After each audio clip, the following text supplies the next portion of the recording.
mí una de las cosas que es más importante de entender, o que deberíamos entender, es que de la misma manera que la libertad de empresa, en este caso los operadores, tienen una seguridad jurídica, el concepto de seguridad jurídica que tienen ellos, nosotros que somos los consumidores tenemos que tener el nuestro de seguridad jurídica.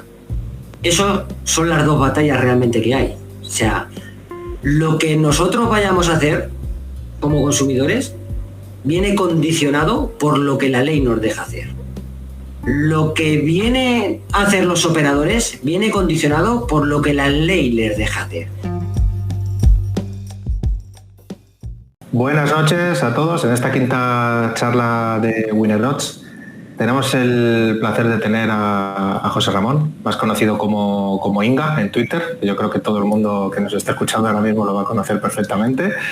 Y también tenemos aquí, por otro lado, por supuesto, a don Miguel Figueres. Así que nada, ¿cómo estáis? Buenas noches, ¿cómo estáis? Buenas noches. Nada, aquí a ver si consigo a los oyentes, que son, seguramente muchos van a ser los habituales de Twitter, a ver si consigo un poco desmitificarme esa, como la persona que utiliza lenguajes complicados y que parece que no sabe lo que dice. A ver si conseguimos quitar eso, y ya a partir de ahí hablamos de juego y de apuestas, lo que quieran. Sí, claro que sí, lo vamos a conseguir. Yo creo que sí. Bueno, mira, hemos planteado esta charla, como ya hemos estado contando antes, pero os lo contamos a vosotros los oyentes. Vamos a hablar primero, queremos poneros en contexto para que veáis dónde estuvo el inicio de las apuestas deportivas como tal, online, allá por el año 2000-2001, cómo fue ese inicio, si tenéis alguna anécdota que contar. Luego pasaremos de ahí cómo fue creciendo esa actividad hasta llegar a la decisión del gobierno de regularizar esta actividad y qué consecuencias tuvo. También quiero en esta parte que me contéis pues vuestra experiencia y cómo visteis esta regulación.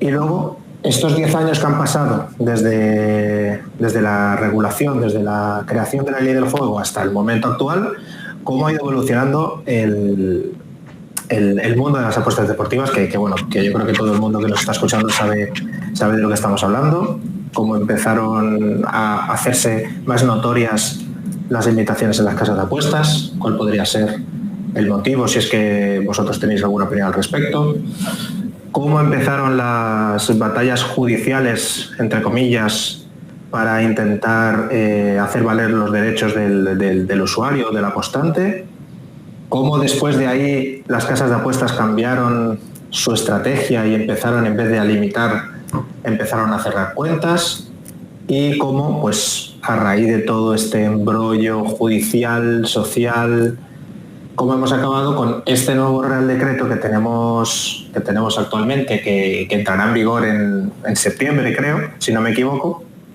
¿Y cómo habéis visto, en definitiva, esta evolución, para luego acabar explicando un poco la opinión que tiene tanto José como Miguel y como servidor de este Real Decreto, y cómo podría afectar a corto plazo a la situación que tenemos actualmente en las casas de apuestas, si creéis que puede ser positivo o negativo? ¿Vale? Este es el camino. Entonces, la primera pregunta: los inicios de las apuestas, nos ponemos en el año 2001, 2002, o entre el 2000 y el 2010. ¿Tenéis alguna experiencia? ¿Estuvisteis durante esos tiempos? José, ¿estuvisteis por ahí o qué? Bueno, prácticamente yo podría decir casi que soy quinto. O sea, soy quinto del nacimiento de juego online, y yo lo sitúo. A ver, mi primera apuesta o mi primer contacto directo con el juego online fue en torno al 2001, 2002. No sabría más o menos tampoco precisarlo, pero sí coincidió con una época en la que yo hacía otra cosa, y entonces fue el mismo año que yo tuve que hacer mi primera apuesta, y creo que por entonces lo que conocemos hoy en día como una plataforma, un sportbook, o sea, lo que es una opción que te da tanto juegos de casinos como apuestas deportivas, eso ya empezó un poquito a furular en torno al 97, 98, ahí ya empezaron un poquito a formarse. O sea, ¿en España también? España seguramente, claro. Yo creo que sí, porque al ser un acceso globalizado lo de Internet, me imagino que sí. No tengo una referencia, digamos, no tengo algo para poder datar con Sí, que alguna no prueba, tienes, sí, como por sí. ejemplo si lo tengo para otro tipo de historias de apuestas, sí tengo alguna referencia de prensa, pero sí me imagino que sí. O sea, si en el 96 es la fecha más o menos que consideran los expertos en el que sale la primera casa de apuestas con una licencia de esas de antigua o de Barbuda, o sea, un paraíso de estos de los que había antes, para ofrecer juego online a prácticamente todo el espacio que se entiende de Internet. Eso fue creo que se llama Intertop, creo que era la casa de apuestas. Me imagino que aparte... Respecto a las actuales, ¿como muchas diferencias? Era, por ejemplo... A ver, la diferencia es que lo que yo he revisado un poquito de la historia es que lo primero que nace de juego online son juegos de casino realmente. O sea, una empresa que creo que era Microgaming en el 93 o en el 94 desarrolla los juegos de casino, o sea, desarrolla una ruleta, desarrolla una slot y tal, y la introduce en una web, ¿no? Introduce a través de una plataforma web, introduce la posibilidad de que las personas puedan desarrollar lo que es el mismo hábito presencial, pero a través de un dispositivo, en este caso de un ordenador, porque los móviles, si os acordáis un poco, eso sí que fue un poquito más tardío en meter. Yo me acuerdo de hacer apuestas en el sistema de un móvil que era aquello que se llama WAP. O sea, no era ni el formato que conocemos ahora de smartphone. O sea, era otro rollo. O sea, digamos que era mucho menos online que ahora. Esa podría ser ¿Y en tu caso, Miguel? Más o menos la evolución histórica me imagino, O sea, si en el 94 datas y sitúas los juegos de casino, en el 96 sitúas Intertop, que era la primera que hizo un modelo de libro de reserva de apuestas, en plan, o sea, como conocemos un cupón de apuestas normal cuando metemos en una plataforma. Ahí creo que en el 98 es William Hill la primera, no estoy seguro, eso lo suelto así porque así si sale alguien que de verdad lo sepa y no se escucha, pues que nos lo ponga en comentarios, claro. Sería interesante que luego ese feedback y que no lo facilitara, pero creo que fue William Hill la primera que une las dos cosas.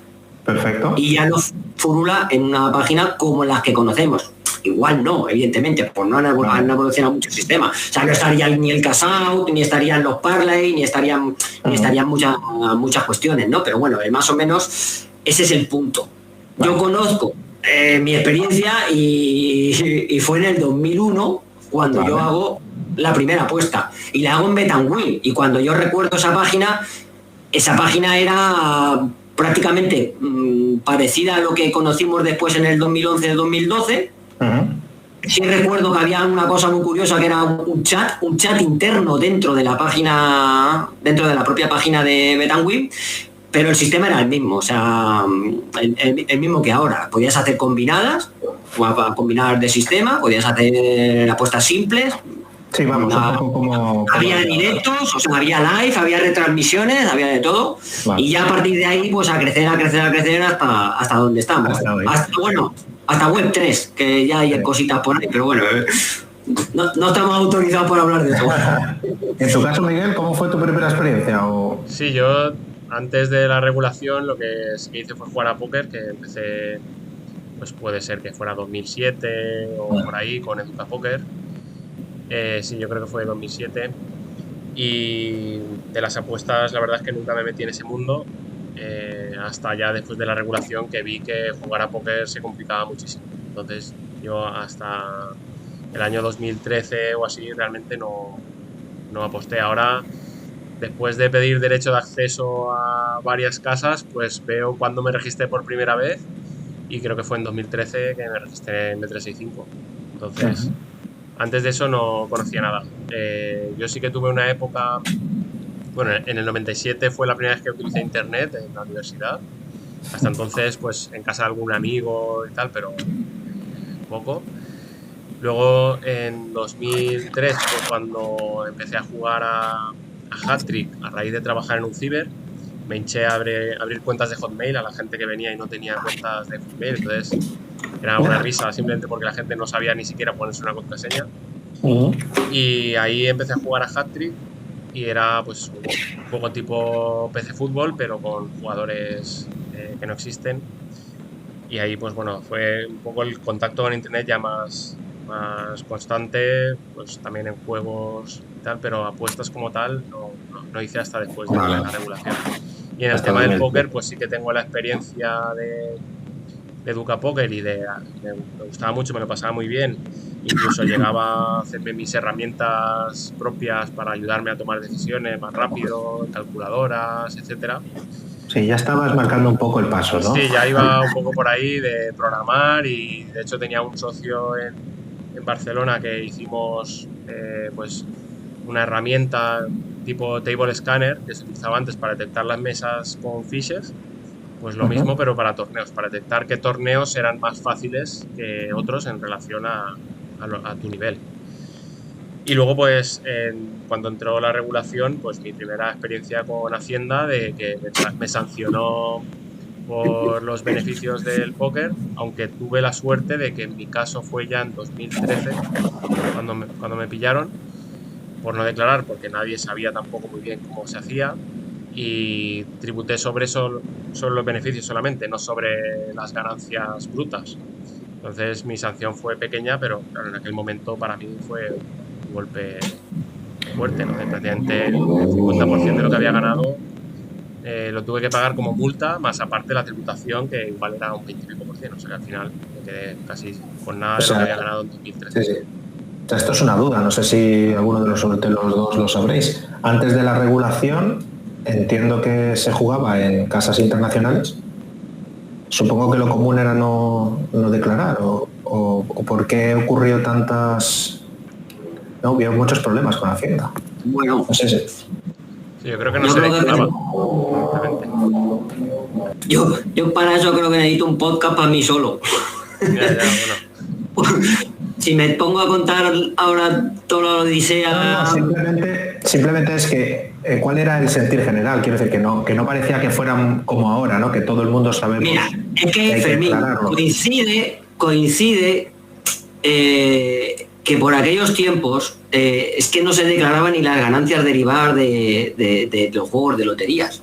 O sea, no había una especie de percepción de que las ganancias de juego estaban sometidas a algún tipo de gravamen. Y eso pues ya puede un poco si de por sí a lo mejor es un tipo de información que casi que si ganas no te interesa tener, porque a lo mejor si profundizas dices hostias, cuidado.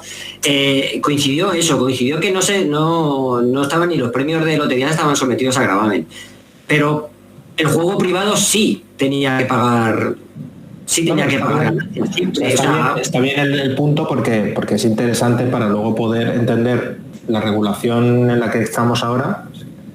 O sea, para mí me parece muy, muy curioso, ¿no? Que hubiera ese sentir, ¿no? Que al final... Eso es una opinión un poco de para entender el contexto de lo que podían ser los jugadores, ¿no? O sea, realmente muchos de los jugadores online pues a lo mejor no tenían la experiencia física de ir a un casino o ir a un bingo y ser ganadores de un gran premio, o sea, porque hasta entonces el único juego privado así más social o más masificado que había era ese, o sea, bingos y eso. Tragaperras, ¿no? Casinos, sí, claro, y tragaperras. Bueno, hoy en día el tragaperras, ¿quién puede declarar? Bueno, vayamos a... Por no mezclar... no... Se ha quedado claro, sí, lo que quería saber era... Se trata de que en el bingo sí es cierto que puedes ir una noche y... Sí, pero te tocará el bingo y salirte a lo mejor eso, con 20 o 30.000 euros a lo mejor. Sí, el objetivo no era entrar sino saber un poco cómo era el contexto, el sentir, y simplemente era por eso. Bueno, de aquí, durante estos años, pues es lo que hemos hablado antes, ¿no? Esto fue subiendo, Internet cada vez más hogares tenían acceso a Internet, pues al final todo va evolucionando, igual que puede ocurrir ahora con la inteligencia artificial, ¿no? Pues poco a poco va creciendo, y llegamos a 2013, 2012, 2013. Creo que fue José Luis Rodríguez Zapatero quien puso en marcha este proyecto de ley, y fue definitivamente en 2013 cuando, bueno... 12. En 12, ¿no? En 12. Sí, la ley es de 2011, pero entró en vigor en 2012. Perfecto. Bueno, pues ya fue en 2012 cuando entró en vigor. Entonces, ¿qué recordáis de ese momento? Como vosotros, sobre todo José, como usuario de apuestas deportivas o consumidor, como quieras llamarte, jugador, ¿qué recuerdas de ese momento? Porque yo sí que me acuerdo cuando entró en vigor, que yo llevaba poquito tiempo en el mundo, pero ya iba entendiendo un poco las cosas, y sí que recuerdo que había mucha desesperación, porque se veía como el ocaso, el fin, no sé, yo recuerdo eso, mucha gente en Twitter hablando: con esto ya no se va a poder hacer nada, ya no voy a poder ir a vencer, no sé qué, liquidez, por aquí, por allá. O sea, ¿cómo lo recuerdas eso? Es que, a ver, para mí personalmente fue un punto disruptivo en mi vida. O sea, como ya te digo, mi primera apuesta la hago en el 2001 aproximadamente, y del 2001 hasta el 2005, una cosa así, yo prácticamente frecuenté casi todas las bookies convencionales que había. O sea, el Bet&Win, miapuesta.com, el Jugando Voy, Eurobet, que también estaba, Unibet, o sea, casi todas las que había. Casi todas las frecuenté. ¿Y qué pasa? Que yo, por ejemplo, en el 2006 descubro Betfair. Y no solo descubro Betfair a través de lo que es el hecho de apostar, sino que descubro lo que es un sistema totalmente novedoso y diferente a lo que yo ya venía mamando, ¿no? O sea, yo ya venía mamando la típica apuesta simple o algunas comidas que podía hacer, pero el mundo de Betfair, las apuestas cruzadas, el exchange, ahí me cambió la mente, pero no sabéis cómo. Entonces, claro, ¿qué sucede? Que en el 2012, si recordáis, y aquellos que sepan un poquito más, las apuestas cruzadas se las cargaron. Entonces, claro, por eso he dicho al principio que a mí fue un momento disruptivo que me truncó, porque yo ya venía desde el 2007 hasta el 2012 solo haciendo exchange. Entonces, claro, ahí me vino el parón total. Y del 2012 hasta el 2015, José Ramón no volvió a pisar una página web. Entre otras cosas porque en el 14, diferentes circunstancias, me asoma el juicio ese de Hacienda tan famoso y tan mediático que se hizo, y se acumuló otra serie de cosas que había en mi casa, y yo noto que durante esos 3 años yo no tuve prácticamente presencia en ninguna casa de apuestas, ni relación con el juego, que solamente preocuparme de lo que me había sucedido, a mí con mi tienda. O sea, disruptor. O sea, para ti fue disruptor en el sentido de mi propia experiencia o de mis propias... Claro, te cambió toda la dinámica. Evidentemente yo viví que la gente estaba preocupada, pero sobre todo estaba preocupada del mundo del póker, porque no entraba la liquidez, o sea, era una liquidez cerrada, y no entró lo que luego posteriormente sí hicieron, que no hicieron con las apuestas cruzadas y sí lo hicieron con el póker, que es la de unir los 4 países ahora que hay de liquidez, que eso pues dio un poquito más de ala. O sea, las apuestas cruzadas y el póker viven de la liquidez. Fueron los más perjudicados, ¿no? O sea, en eso, Miguel... Sí, en el póker pues también había mucha incertidumbre, se creía que no se iba a poder seguir, y de hecho es eso, la liquidez desapareció. Estamos hablando de a lo mejor a una 10ª parte de lo que había antes. O sea, y aparte, claro, tú podías jugar a póker a cualquier hora antes de la regulación, y del momento en el que restringen al mercado español, pues solo podías jugar el viernes por la noche o el sábado por la noche, que es cuando había gente, porque el resto de la semana no había nadie. Los que jugaban estaban ahí ellos solos, los regulares estaban pues, prácticamente solos.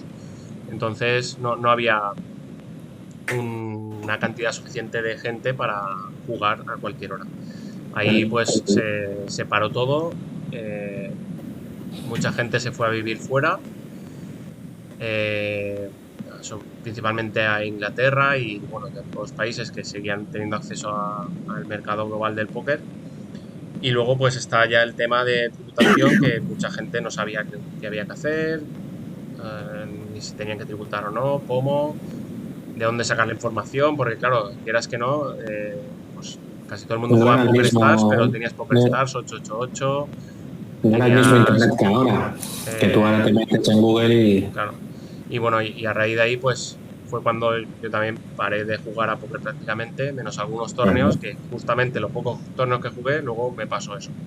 Entonces, pues nada, ahí me detuve, me dediqué un tiempo a estudiarme el tema Forex y aplicar herramientas de inteligencia artificial en el Forex, pero me metí en varios grupos que también tenían robot advisors, etcétera, y pero bueno, no conseguí hacer algo que funcionara mucho tiempo.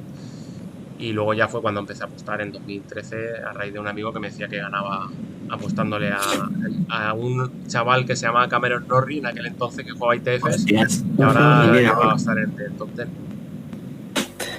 En el famoso Togo, ¿no? Sí, sí.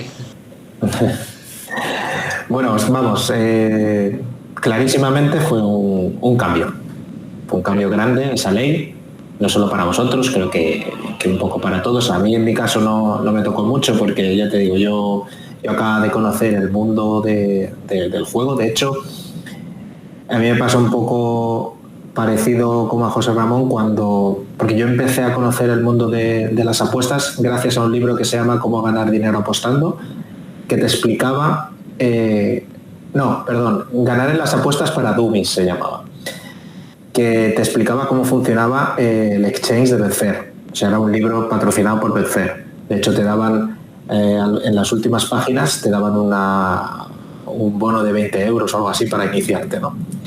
Y me pasó un poco como a José Ramón. Yo leía eso y decía, hostia, esto me encanta, porque es la posibilidad de vender, comprar, o sea, intentar, ¿no? Adivinar, pronosticar las probabilidades para poder hacer tus propios cálculos con las cuotas, vender. O sea, al final el concepto de apostar en contra me pareció absolutamente increíble. Y yo creo que tuve suerte de aprender en Betfair en vez de antes, porque creo que me dio una mentalidad distinta, ¿no? Pero bueno, esto es una opinión mía. Sí, bueno, aquí con el tema de la entrada de la regulación sí que quería comentar lo que yo en aquel momento percibí, que puede ser que esté equivocado, y es que las casas de apuestas españolas que venían tributando en España un tiempo, en el momento de dar las licencias a casas de apuestas extranjeras, obligaron al gobierno que a su vez forzara a las casas extranjeras a pagar un extra en las tasas para conseguir las licencias y, digamos, regularizar lo que no habían tributado antes, etcétera. Entonces ahí muchas de las casas extranjeras que operaban en España no quisieron hacer eso, no quieren hacer esa regulación y entonces dejaron de operar en España. Con lo cual también hubo una restricción de oferta de juego debido a que esas casas no quisieron pasar por el aro de tener que pagar.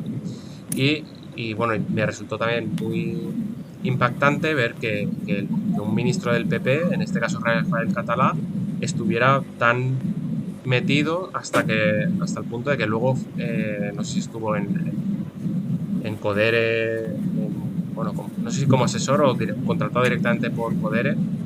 Me suena. Precisamente porque Codere era de los que más fuerza hicieron para que las casas extranjeras tuvieran que pagar mucho y así eliminarlas de la competencia del mercado español.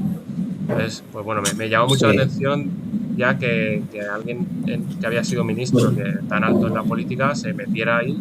Sí, de hecho lo estoy leyendo ahora mismo. De las casas de apuestas españolas. El exministro Rafael Català ficha por la empresa de apuestas online Codere. Esto es del año 2019.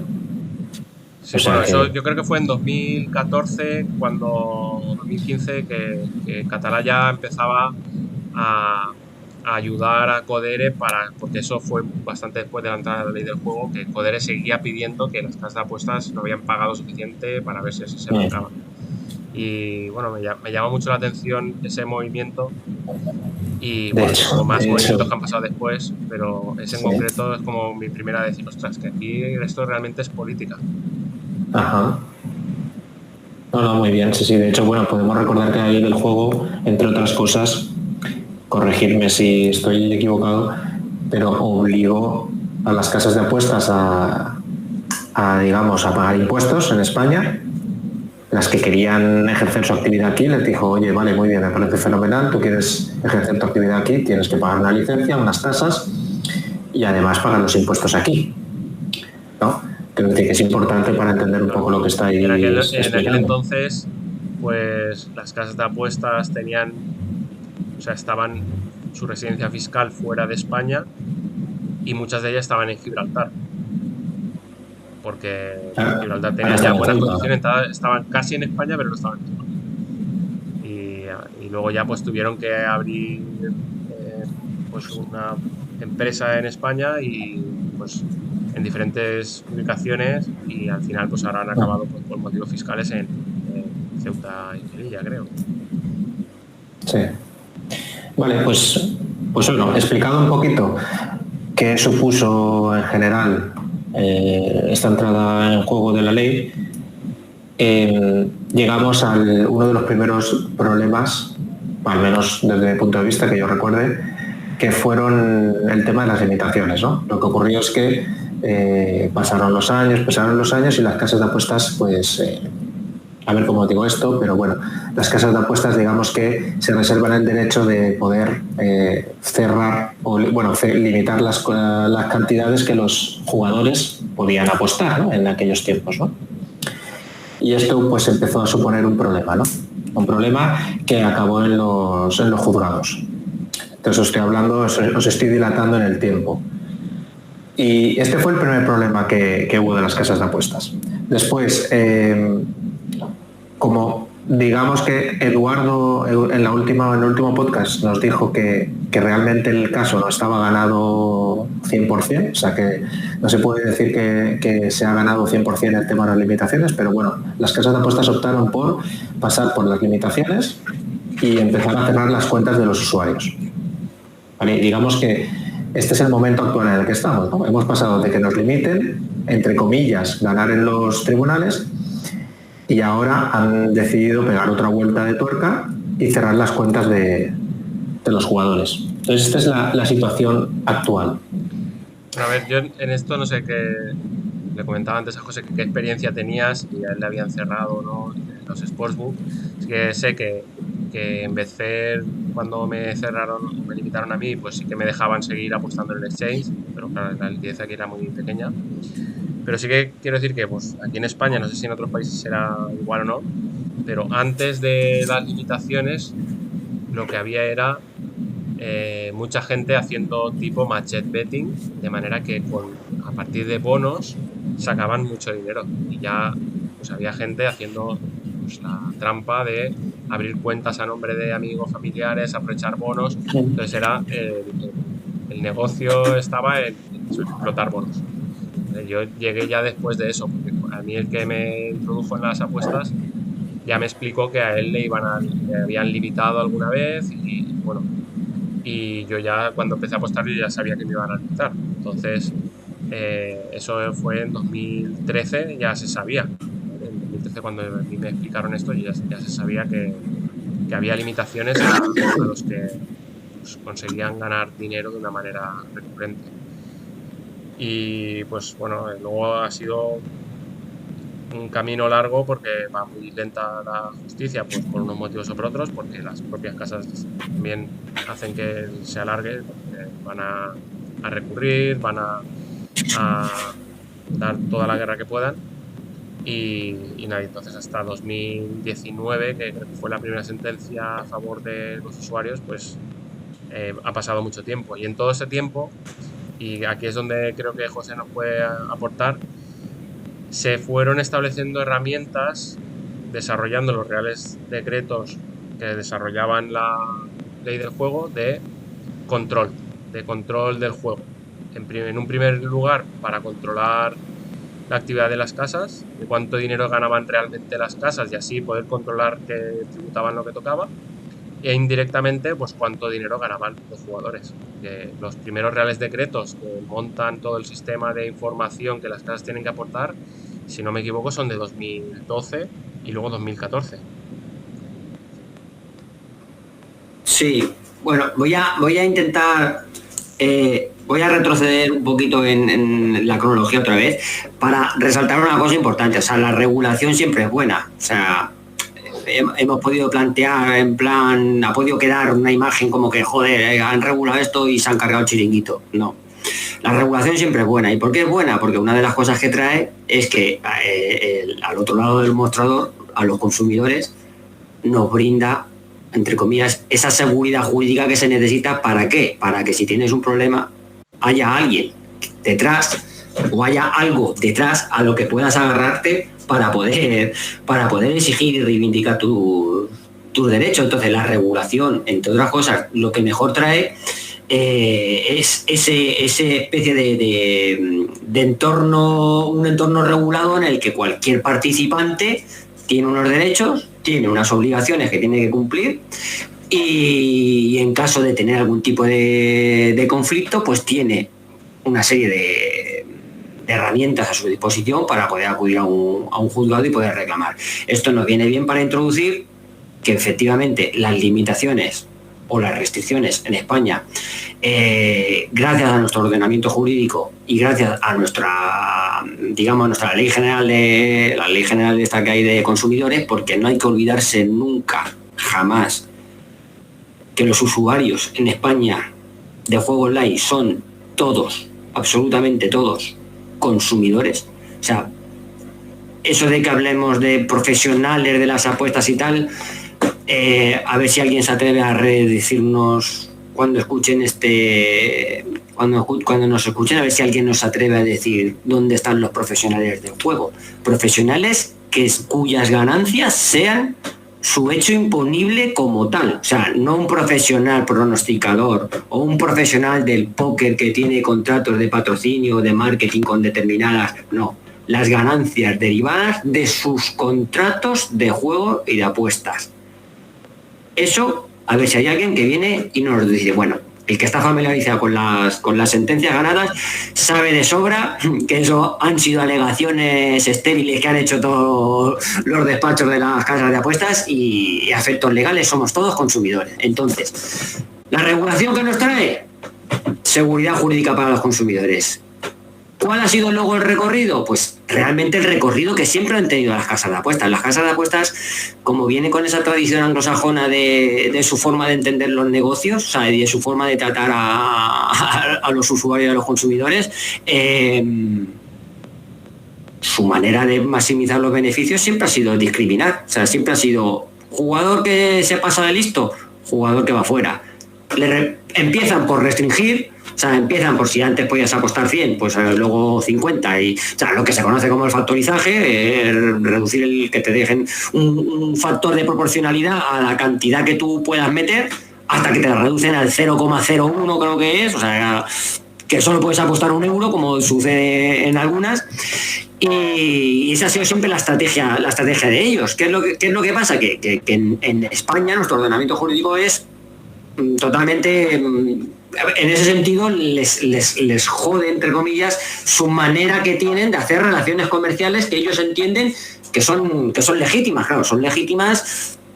Sí, es muy garantista. Vale. Nuestras leyes son exactamente, son legítimas en el sentido de la tradición que ellos vienen de anglosajona, o sea, de su sistema de entender su contrato. Bueno, aquí no liar a la gente, pero bueno, nosotros tenemos dos fórmulas, o sea, para apostar tenemos que rellenar como si fueran 2 contratos y ellos para apostar lo primero es un acuerdo de voluntades que son los términos de uso o los términos y condiciones que tienen ellos, pero eso no tiene el carácter de enforceability que le dicen los ingleses, o sea, de que no es vinculante en el sentido como por ejemplo si lo tenemos nosotros, para luego posteriormente desarrollar nuestros contratos de juego y de apuestas, es decir, nuestras apuestas o apostar al 18 rojo en la ruleta, o sea, da igual, ahí entra en el contrato de juego y de apuestas, en el contrato de aleatorio, ahí entran muchos formatos de juegos, pero en el que a nosotros nos preocupa, el de apuestas, tú no puedes celebrar un contrato de apuestas si no tienes un contrato primero de adhesión, es decir, si no tienes primero firmado el acuerdo de voluntades o los términos y condiciones con el con el servicio correspondiente. Entonces, ellos, todo esto les vino ya un poquito fuerte en el 2018 y es cuando empezamos nosotros, digamos, a destapar un poco, casi que mundialmente, porque podemos decirlo perfectamente, pues yo no conozco ninguna otra jurisdicción que haya abordado, me parece que en Bélgica hubo, y bueno, Francia, que podíamos hablar.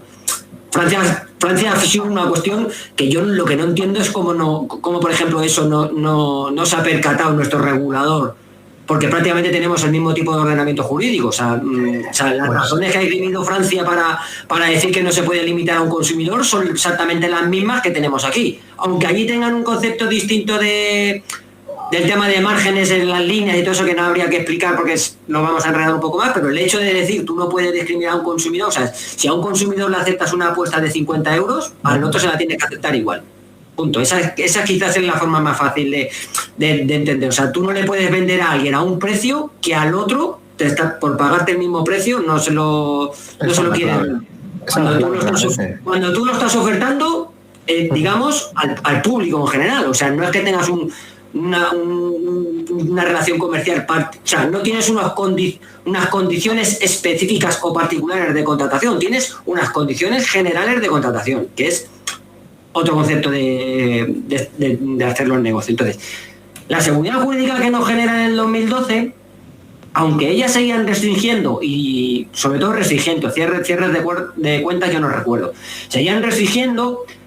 La primera noción que yo tengo de acudir a un juzgado me suena que es en el 2016, con aquellas primeras sentencias que se produjeron en Sanlúcar, Barrameda, en Cádiz, con recálculos. Exacto, y con anulaciones de apuestas. Si os acordáis de aquel... Sí, yo esa sentencia ley de juego, de aquel que es una lástima que desapareciera de las redes hoy en día, aunque yo mantengo contacto privado con él, pero es una pena por todo el gran trabajo que hizo esa persona. O sea, los primeros conflictos que se resuelven digamos, de participantes de apuestas deportivas con casas de apuestas ya vienen del 2016 de juzgados atendiendo casos de eso, de recálculos y de anulación de cuotas. Entonces, eso ya empieza a generar ese poquito de jurisprudencia en las que empezamos a conocer un poco ya el contrato de juego y apuestas aplicado, que está en la curiosidad,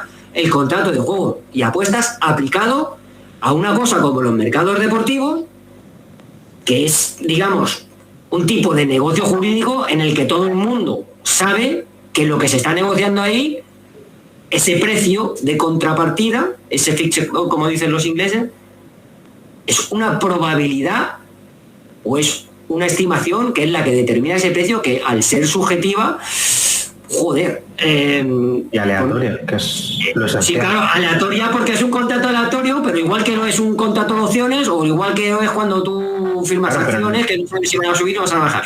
Pero lo que es tu decisión de comprar, es decir, tu decisión de pagar por ese precio que está impuesto, no es una función. O sea, no es una decisión económica que la puedes equiparar a apostar al 18 rojo o a apostar o a marcar una serie de numeritos en un cartón de bingo o a decir voy a comprar Bueno, depende. Voy a comprar un paquete de lotería. Hay un punto que es, primero, el nombre que se le pone a esto, ¿vale? En España, que es juego, ¿vale? Que es un juego. Jugar es una cosa y aquí no estás jugando, aquí estás apostando, pero la ley es la ley del juego, ¿vale? No es la ley de apuestas, porque tú podrías apostar en la ruleta, pero no, le llaman juego, ¿vale? Y tienes que jugar y divertirte y tal, ¿vale? Eso es una cosa. Y luego la otra es que tú estás hablando de probabilidades. Yo estoy seguro que la mayoría de la gente que juega a la ruleta no sabe cuál es la probabilidad de acertar, menos el rojo al negro, que a lo mejor esa la sabe todo el mundo, pero tampoco la saben exactamente, porque la probabilidad de rojo-negro no es 50%. Entonces no saben ni siquiera qué probabilidades están jugando. No lo saben a la ruleta, no lo saben No, claro, en general el consumidor no saben qué probabilidad hay. De hecho, es parte exacto. de lo que les gusta, no saber la probabilidad, porque así, cuando te toca, tienes un premio por encima de tus expectativas. Entonces... Sí, no, pero el punto, digamos, el punto que yo pretendo un poquito destacar y que rompa, digamos, las comparaciones de unos juegos con otros, es que el contrato de juego y apuestas aplicado a un mercado deportivo, en lo que están negociando es un precio. O sea, ese precio que te están ofertando a ti, realmente tu decisión de entrada depende del precio. O sea, no defiende, no, o sea, depende, digamos, de tu decisión informada, que eso es la cosa que podríamos ligar con toda la teoría de consumo económico responsable. O sea, a todas las personas que consumen, sea el producto que sea, accedan al servicio que sea, se entiende que es su responsabilidad tener la suficiente información, bueno, suya tenerla, y por otro lado recibirla, o sea, en este caso del operador, de la empresa o de la organización que le esté vendiendo ese producto. Entonces, se entiende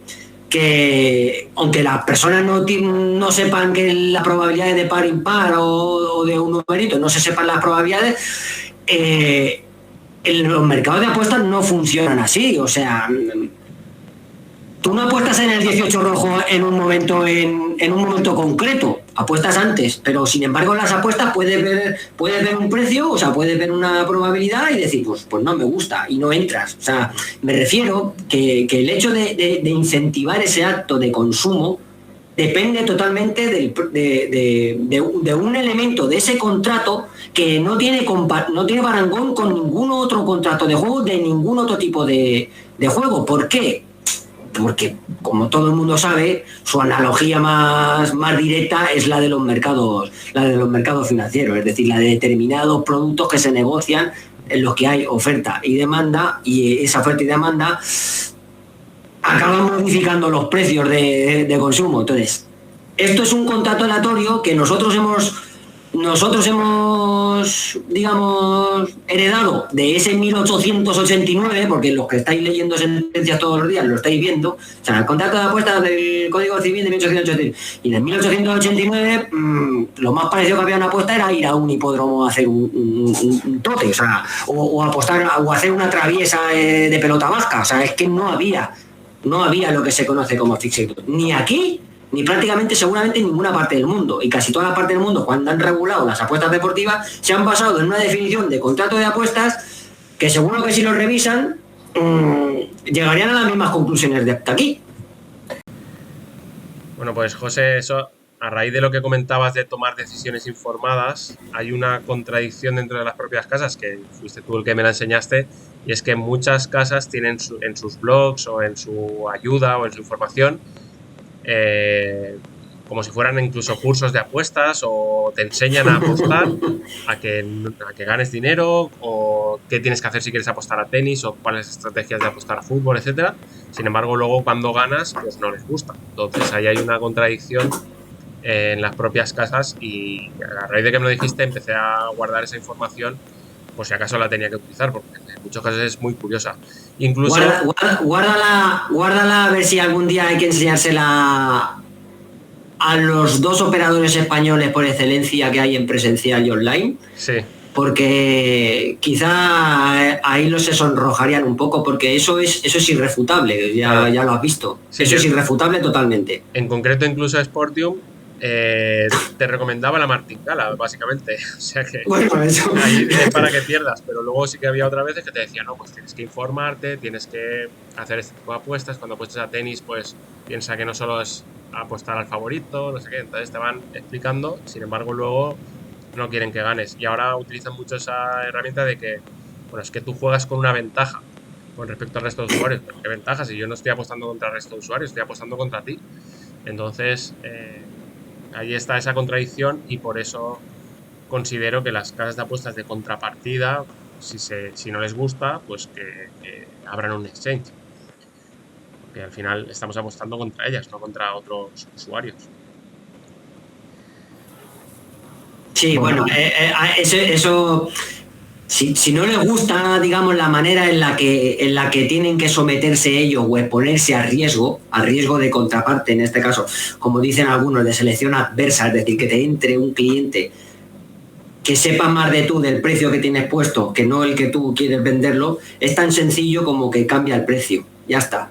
Y luego ya el mercado, que haga el mercado de compradores, que somos, digamos, los consumidores, ya veremos cómo sucede o cómo se desarrolla. Pero esto sería entrar un poco en explicar todo lo que hay del tema de los márgenes, del overround y ahí ya nos podemos complicar. Pero para que la gente lo entienda, es prácticamente, si tú estás ofreciendo una cuota 2,2 y sabes que hay determinados compradores que saben que eso es un buen precio, si la manera en la que tú tienes de administrar tu negocio es penalizar a los que te compran a 2,2, a determinados usuarios que te compran a 2,2, en base a que crees que ellos tienen una ventaja en la que yo te puedo decir que prácticamente la ventaja que tiene es ¿por qué?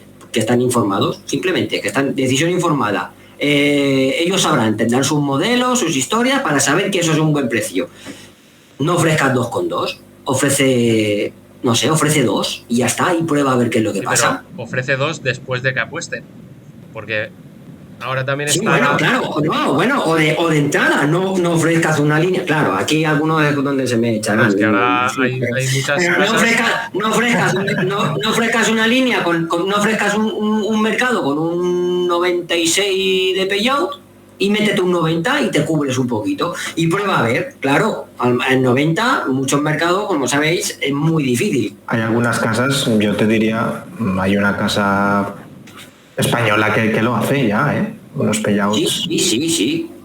Pero que me refiero que cuando tenemos... No lo podemos decir, ¿no? O sea, cuando consumidores tenemos que celebrar esos contratos de pues es que no puedo evitar recurrir a la terminología de esa. Yo creo que no. Cuando tú como comprador... Hoy te estás comportando muy bien, ¿no? Que apenas estás usando tecnicismos, estás hablando... Sí, pero es que a veces es muy necesario, Fermín. Es que a veces es necesario porque para la gente que no está acostumbrada a la jerga de las apuestas, a entender un acto o una conducta de las distintas formas que cada uno te las puede explicar. O sea, un sociólogo te va a explicar el juego de una manera, el psicólogo de otra, el economista de otra, el jurista de otra, el matemático de otra. Para explicar lo que es en el sentido de andar por la calle, tienes que andar hablando de por qué yo puedo comprar eso, o sea, por qué esa persona le vendes eso a ese precio y a mí no. O sea, esa es la analogía que tenemos que utilizar. Lo que pasa es que en el mundo de la compra de un contrato aleatorio de mercados deportivos cotizados mundialmente, a ver cómo explico yo a las personas cómo sucede una discriminación arbitraria, que en nuestro ordenamiento jurídico solo hay una fórmula posible de hacerla, que es mediante los términos y condiciones en los servicios de comercio o mediante el derecho de admisión y de permanencia que existe a través de las legislaciones competenciales de las comunidades autonómicas. ¿Cómo explicamos eso a las personas? No, está claro, pero hasta el derecho de admisión tiene unos límites. Exactamente, los límites de la información pública, de que esas cláusulas no sean abusivas y hayan pasado el filtro correspondiente.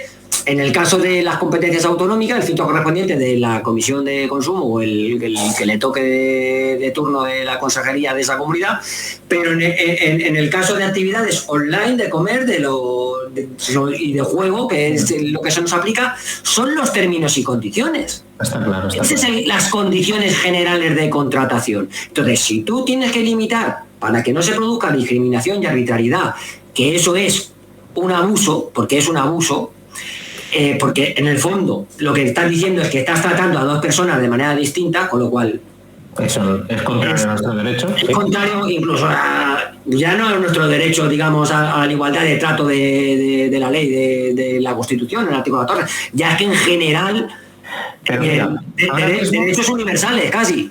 Ahora mismo estoy seguro que están los oyentes preguntándose, porque habéis dicho una cosa muy con mucho sentido común.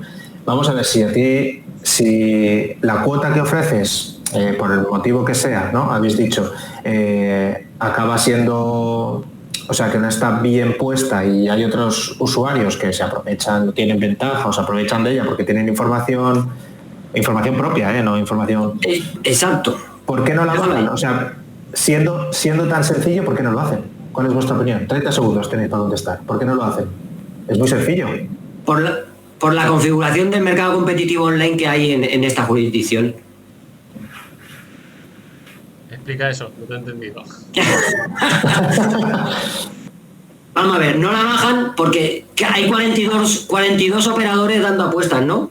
Y todos hacen lo mismo, o sea, exceptuando alguno que tenga su motor propio de cuotas o que pueda permitirse el lujo de aplicar márgenes un poquito más bajos, todos tienen que, si tienen los mismos mercados, casi todos deben publicar líneas con precios muy parecidos, o sea, no puede haber diferencias. O sea, para que nos entendamos, un mercado del 50% de 2 vías, o sea, un mercado típico de el que puede ver 1,90 en 2 selecciones, como margen en margen, no puede haber, como vayas a otro operador y ponga 1,70, ese operador con el tiempo va a perder la acción, o sea, va a perder muchos usuarios que realmente sí miran un poco el precio o hacen un poquito más de... Vale. O sea, que es una cuestión profundizan un poco más en ese tipo de detalles.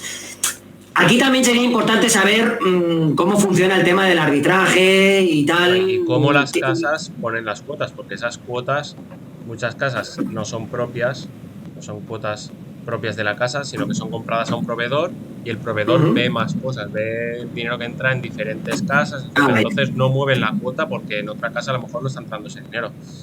Y luego aparte, si la mueven la cuota y se pasan, entonces pierden dinero porque alguien va a comprar también más cara la apuesta y ya se aseguran una pérdida.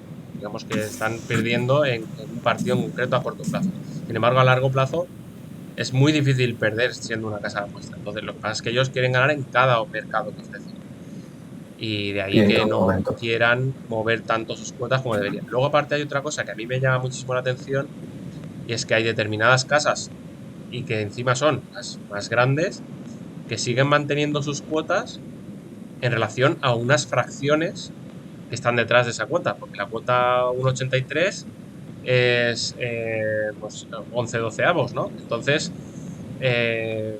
vamos a ver, ¿por qué siguen manteniendo un sistema ancestral de fracciones cuando realmente podrías ir al céntimo de la cuota? Entonces, digamos que tendrán ahí también unos problemas técnicos o algunos de cambio de toda su herencia de cómo ponen ellos las cuotas durante toda la vida y siguen poniendo cuotas fraccionales cuando podrían afinar muchísimo más y no lo quieren hacer pues porque para los ingleses es mucho más fácil, a lo mejor están acostumbrados a pensar en fracciones que pensar en las cuotas decimales, que son más fáciles de entender realmente, pero allí no están acostumbrados. Entonces ahí hay una herencia también que les impide mover las cuotas tan fácil, porque en fracciones das saltos muy grandes cuando mueves la cuota. Puede ser una cuestión simplemente de costes, ¿no? Ellos vienen de... Puede ser, digamos, sí. Muchas de las empresas son del Reino Unido, tienen ya hecho el trabajo en fracciones, y si aquí simplemente se adaptan rápido y tampoco ponen más recursos. Claro, es que eso, digamos, es el split conversor. O sea, digamos que técnicamente a lo mejor puede ser que el sistema de modelado arroje estimaciones para ofrecer precios en el sistema fraccional y claro, el cambio de conversor, que cuando tú, por ejemplo, coges una página y quieres tú personalizártela en el sistema que tú quieras, decimal, fraccional, americano, tal, es así. Igual que los americanos, es el sistema ese americano que es ese de los $100, ese de tanto, o sea, ese que veis de menos 300 no sé cuántos y el más 200 no sé cuántos. Pues nosotros ahora mismo, o sea, yo por ejemplo que te acostumbrado a trabajar de manera decimal, pues eso te rompería un poco el sistema. Entonces, sí puede ser que el tema de eso que vemos, del típico, por ejemplo, 1,72, 2,10 de 365, viene de eso, viene de su cambio fraccional. Pero por no liar el tema mucho del tema de las cuotas que preguntabas al principio, de por qué entonces no bajan los precios y todo eso, es que eso ya hay que entender, hay que hacer un poquito más de entender un poco dónde están esas casas de apuestas aquí en España, a diferencia de, por ejemplo, qué es lo que pueden hacer en Francia o qué es lo que pueden hacer en Portugal o qué pueden hacer en el Reino Unido. O sea, ahí es qué tipo de competencia hay, qué tipo de... Vale. Lo podemos debatir otro día, si os apetece. Sí, claro, es que es un poco complicado y se puede quedar una imagen demasiado difusa para explicar todo esto. Tú también tienes que pensar que hoy en día un operador casi a lo que más le teme es a un sistema informático, o sea, a un sistema de arbitraje que a la que ponga una línea fuera de sitio se lo comen. O sea, es que realmente creo que esto muchas personas no son muy conscientes, pero un operador hoy en día, y por ejemplo en España, y más como tenga alguien una cuenta delimitada, está vendido a una cuenta que sepa arbitrar, o sea, se lo comen. Claro, el sistema es bajamos los precios, pero si esa decisión comercial no la tomas en base a que es algo que vais a hacer todos, el que haga eso ya pierde competitividad, claro. Exactamente, por eso cuando me has dicho resúmelo en 30 segundos. Pues, sí, ahora va a ser el caso de Miguel. Hay otra cosa que también influye en por qué no lo bajan, y es porque directamente si lo hicieran, pues empezarían a entrar en la parte opuesta por comparación con casas Sharp, dinero que a largo plazo estarían perdiendo también, porque otra manera de ganar dinero es por comparación con las cuotas que te ofrezca una casa que tú sabes que es más precisa en cuanto al cálculo de probabilidades, y por ahí pues también estarían perdiendo dinero. Entonces se resisten a eso y a cambio pues limitan el dinero que entra a Sharp, o limitan a los ganadores, porque los van a identificar muy fácilmente. Perfecto. O sea que, hilando muy bien este último que has dicho, los van a detectar perfectamente, los limitan, pero en la realidad actual hemos visto que no se conforman, entre comillas, con limitar, sino que han dado una vuelta y estamos llegando a los cierres de las cuentas, en donde cada vez más operadores, si no estoy equivocado, cada vez más operadores están haciendo uso de esos cierres de las cuentas. Exactamente el motivo ahora mismo no recuerdo, pero bueno, básicamente que rescinden la relación contractual. Sí, es que no da motivo. Es que el motivo que aquí es que ya te digo, podíamos desglosar este tipo de charlas en 20.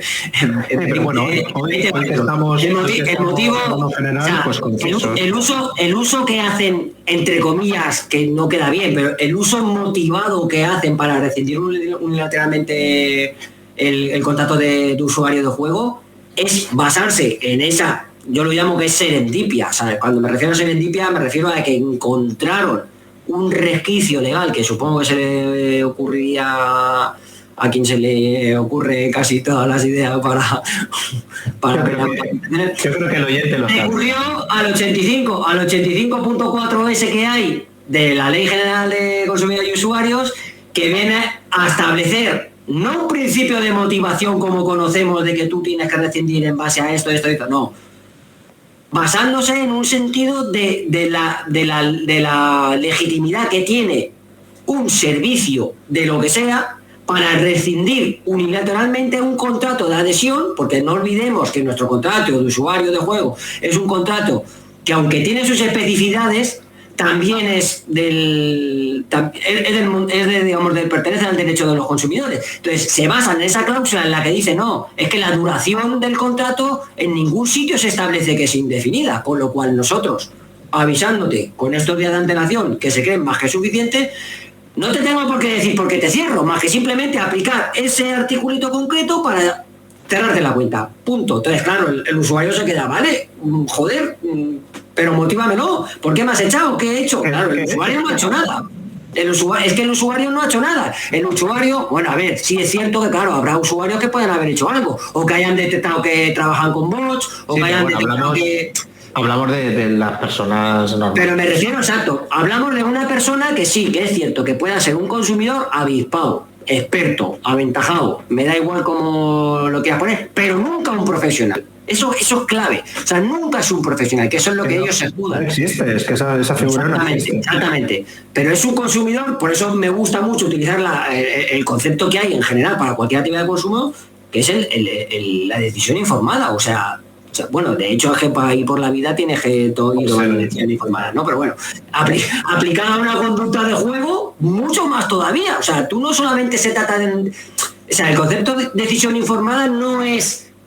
es que yo tengo mejor información de que ese precio es bueno o es malo por mis recursos, ¿no? Porque tengo yo mi modelo propio de estadístico, o porque yo soy un hachas, o porque me lo ha chivado un pronosticador en el que confío. No, me da igual. O sea, el modelo de consumo de decisión informada es el consumidor que es responsable de ordenar su voluntad con arreglo a la decisión de compra o de participación que va a tomar. En este caso, curiosamente, es celebrar un contrato de juego y apuesta en el que va a arriesgar un dinero y en el que sabe muy bien lo que está contratando. ¿Qué está contratando? Está contratando una apuesta que le ofrece un retorno por ese cuota, vamos a suponer que es ese 2,2 que hemos dicho antes, que sabe que es un buen precio. O sea, ¿me estás diciendo que estás penalizando a un consumidor por hacer una compra a buen precio? Joder, ¿en qué otro negocio sucede eso?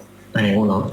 Exactamente. De hecho, ¿no? Miguel, uno de los jueces, esto sé que te gusta mucho decirlo a ti, que vino a decirnos lo de que el cierre era la mayor de las discriminaciones posibles, claro. Sí, porque exactamente. En este caso, porque más que comparar con que a un consumidor le ofrecen un precio y a otro le ofrecen otro precio, lo que le están diciendo es cuánto puede comprar de ese precio. Es decir, es como si tú fueras a la panadería y te dicen, no, tú solo puedes comprar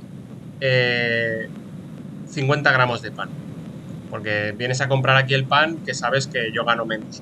Entonces, sin embargo, otro que sabe que va a comprar de todo, pues vale, a ti te dejo comprar 2 kilos, porque tú compras lo que yo tengo más margen. Entonces, más que el precio, te están cambiando en la cantidad que puedes comprar. Claro, Miguel, pero esto lo tienes que enlazar con la peculiaridad de lo que es un contrato de juego y apuesta aplicado en mercado deportivo. O sea, a ti te están ofreciendo un precio, pero ese contrato lleva implícito una cantidad mínima, siempre. O sea, tú no puedes ofrecer un precio. O sea, esto te lo vendo a 2,2, pero en teoría el contrato real debería decir, no, el contrato es contratos de máximo, por ejemplo, stake 100, o sea, o el que tú quieras poner, como operador, el que a ti te venga bien a tu sala o tu gestión o como tú lo quieras llamar. Contrato de 50 a 2, o sea, puedes comprar uno de 50 a 2, ¡pum!, lo compras, ¿vale? Sí, pero es que eso se supone todos. Que ya existe en las condiciones generales de las casas de apuestas. Al final del todo ya hay unos límites de premios. Pero eso es en cuanto al premio, o sea, eso es... Pero puede ser la misma manera de limitar. No, pero esa es la condición del otro contrato. O sea, no del contrato de juego y de apuesta, sino del contrato de adhesión, en la que te dicen, no, aunque tú luego, en nuestra plataforma, ese otro contrato de juego y apuesta de mercados, pudieras apostar 1.000 euros a una cuota 20 y te diga, el ordenador automáticamente te diga que el premio es 20.000 euros, pero nosotros ese mercado, por ser X guía, bajo esta condición lo tenemos a 15.000. Entonces, claro, el error, ya lo hemos visto que ha pasado en algún caso, el caso ese que no sé si se ha resuelto, uno como debe ser famoso, el error es que el sistema técnico de ellos no lo hace por defecto. Pero bueno, no sería una discriminación si realmente luego eso se le sucede a todo el mundo. Lo que es discriminación es que si tú vas a celebrar un contrato en el que te ofrecen un premio y tú quieres apostar, por ejemplo, 50, se los acepte en el mismo tiempo, en el mismo segundo, en el mismo tal, a otro y a ti no. Esa es la diferencia. Entonces, lo importante es que cuando nos refiramos al contrato de juego y apuestas aplicado al mercado, hay que hablar siempre de que debe llevar implícito una cantidad, llamémosle mínima y máxima, pero una cantidad reflejada, que ese es el verdadero detalle en el que se puede distinguir si están discriminando las dos formas de contratar. Y para todos, y como has dicho, para todo el mundo igual. Exactamente, para todos por igual, en el sentido de, vale, pues muy bien. Que tú a otro cliente, por ejemplo, aquí muchas veces cuando teorizamos sobre modelos y tal, que tú a otro cliente particular le quieres aplicar un mayor porcentaje, o sea, le quieres aplicar a ese mismo precio una capacidad de poder apostar más, entonces, para eso existen las condiciones particulares de contratación, no las generales. Las generales son las que firmamos todos. Las particulares es que tú a ese, igual que no a todos les ofrecen bonos y solo se los ofrecen a unos. Uh-huh. Pues exactamente es lo mismo. Que tú a ese cliente le quieres permitir, en lugar de apostar 100, que apueste 500, porque evidentemente lo tienes perfilado y sabes que ese no es tan de riesgo, o tiene otra forma de apostar, otra forma de tratar. Lo pueden seguir haciendo si quieren igual. Hombre, pues, pero claro, con otro sistema distinto. Es el siguiente paso que pueden dar. Es decir, ellos podrían decir, pues, mis condiciones generales son que todo el mundo puede apostar 10 euros y al día siguiente digo, y ahora a ti te dejo apostar 100. y dentro de una semana, no, que eres ganador, vale, pues te vuelvo a poner a 10. ¿Vale? O sea que eso es otra herramienta que podrían usar, que también habría que ver esa discriminación de por qué a uno Claro, sí, no, a otro no. por eso es clave que a cualquier consumidor de contratos de juego y apuestas sobre el mercado deportivo cotizado mundiales, toma frase ahí metida, tenga muy claro lo que es una discriminación. Y la discriminación más clara que hay es la comparativa que tú puedes hacer en cantidad y precio de cualquier producto, que por qué se lo venden a uno y a otros no se lo venden en el mismo momento. Claro, siempre hay que comparar en el mismo momento. No puede, es que ayer te lo vendieron, bueno, ayer tenía un precio y hoy tiene otro, está claro. No, Sí, en el mismo momento, porque tú estás formando parte de una oferta pública dentro de un servicio común, general, que es la propia plataforma en la que tú te has... Creo que lo hemos dejado, o sea, creo que ha quedado clarísimo ya este punto. Y es como el último punto, ¿no? Es como el último movimiento que han ido haciendo las casas de apuestas, y esto ya es mi opinión, para llegar al gran colofón. Sí, bueno, antes de eso, ¿cómo está el marcador ahora mismo de las casas y jugadores en cuanto a cierres? Uf. Vamos más o menos empate, hemos ganado en algunos sitios, hemos perdido en otros. Uf. Yo creo que por la información que yo tengo, a nivel de audiencia provincial, después del recurso, pues vamos, realmente no vamos muy bien. Vamos en algunos casos perdiendo. En Valencia se han perdido varios casos seguidos y ahora se ha ganado uno y parece que se puede ganar alguno más, pero a día de hoy yo creo que no vamos ganando a nivel de audiencia provincial en cuanto a cierres de contratos a cierres de cuentas. Entonces, pues bueno, pero claro, esto se sabe ahora que las casas pues han encontrado un buen filón para esa decisión unilateral, pero bueno, aún así hay otras partes de España que van un poco más atrasadas porque se han puesto menos demandas en esa zona o se han puesto más tarde, donde sí que se está ganando. Entonces es una cuestión de cantidad, hay que intentar pues también tener más sentencias a favor, sabiendo dónde se puede tener más probabilidades de ganar.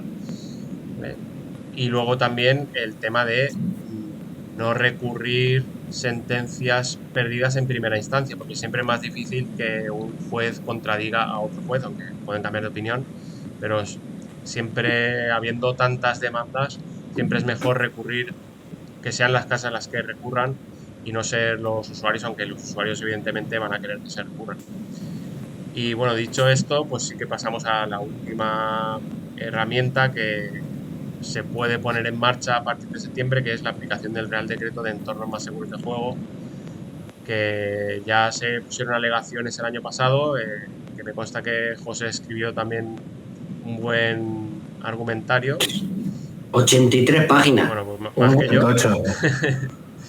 Y a partir de ahí, pues vamos a comentar ahora qué opinamos de por qué ha surgido este Real Decreto, cuál es la motivación principal, pero qué efectos colaterales puede tener. Empieza tú si quieres, Miguel. Sí, bueno, aquí aprovecho para decir que bueno, que nosotros ya hace tiempo intentamos formar una asociación de jugadores de apuestas deportivas. En el momento que se podían presentar alegaciones a este Real Decreto, pues todavía no estaba constituida, pero ahora que sí que lo está, pues vamos a intentar en lo que podamos, pues ayudar a que este Real Decreto se utilice de la manera correcta, porque la motivación de este Real Decreto es proteger a los usuarios que potencialmente tengan una adicción o unas consecuencias perjudiciales del juego, no necesariamente una adicción. Puedes tener que afecte a tu economía o que afecte a tu salud sin ser un adicto, ¿no? Pero también están los casos realmente de adicción de juego sin control. Entonces la ley intenta prevenir estos casos, pero ¿cómo se previenen estos casos desde la administración? Pues puedes limitar los depósitos, puedes limitar, pues dar más información, puedes facilitar la autoprohibición o la autoexclusión, pero a mi modo de ver lo que no puedes hacer es dejar a la frase que muchas veces dice también José que es dejar al zorro al cuidado de las gallinas en cuanto a que sean los operadores los que decidan qué criterios imponer a la hora de identificar a jugadores con comportamiento de riesgo o con comportamiento que pueda potencialmente estar correlacionado con el juego problemático o con una adicción. Porque en la memoria lo explica muy bien que evidentemente alguien que juega mucho es más probable que tenga una adicción que alguien que juega poco. Pero también puede ser que alguien que juega responsablemente le guste mucho y juegue mucho.